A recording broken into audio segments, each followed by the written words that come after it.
कर्जतमध्ये मिसळ कुठे चांगली मिळते हा प्रश्न आला की एकच उत्तर, भाई शिंदेंची मिसळ. झणझणीत मसाला, अस्सल घरगुती चव आणि प्रत्येक घासात वाह असं म्हणायला लावणारा स्वाद. शिंदेंची मिसळ म्हणजे चवीची खरी ओळख. कर्जतला आलात आणि भाई शिंदेंची मिसळ खाल्ली नाही तर तुम्ही मिसळची खरी चव अजून चाखलेलीच नाही. तर आजच या, कर्जतची मिसळ म्हणजे भाई शिंदेंची मिसळ.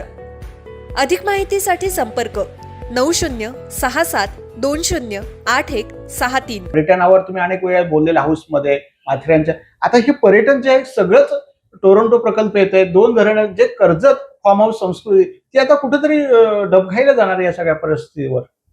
होय, शासनाला जर का पाण्याची आवश्यकता असेल, महापालिकांना पाणी द्यायचं असेल तर शेतकऱ्यांच्या समोर योग्य असं पॅकेज ठेवलं पाहिजे.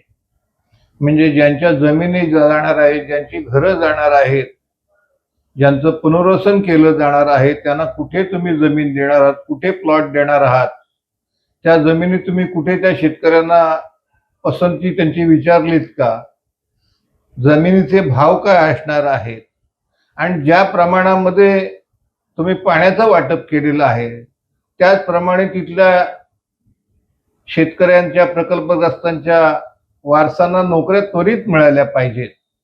अशा प्रकारची एक स्पष्ट भूमिका राज्यामध्ये आपण सुरू असावी अशा तऱ्हेची मागणी अनेक वर्षे केली होती.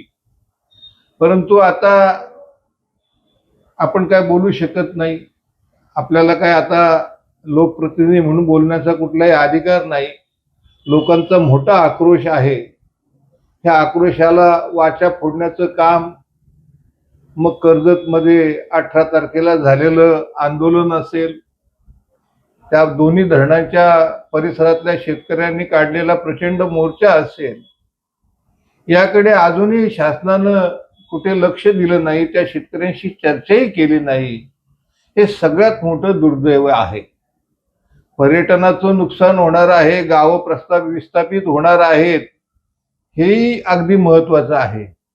पण ज्या ठिकाणी शासनाला धरण घ्यायचं आहे तिथल्या शेतकऱ्यांशी कुठेतरी चर्चा करणं गरजेचं आहे, त्यांच्याशी बोलणं गरजेचं आहे. हे शासनानं धोरण का स्वीकारलं नाही हा एक मला पडलेला मोठा प्रश्न आहे. तुमच्या जाहिरातीसाठी एक संधी मोठ्या प्रेक्षकांपर्यंत पोहोचवा. व्यवसाय असो किंवा इव्हेंट, विकासनामा सोबत जाहिरात करा. स्क्रीनवरील नंबरवर आजच संपर्क करा. विकासनामा, तुमचा आवाज, तुमची जाहिरात. तसंच विकासनामाला सबस्क्राईब करा आणि अपडेटेड रहा.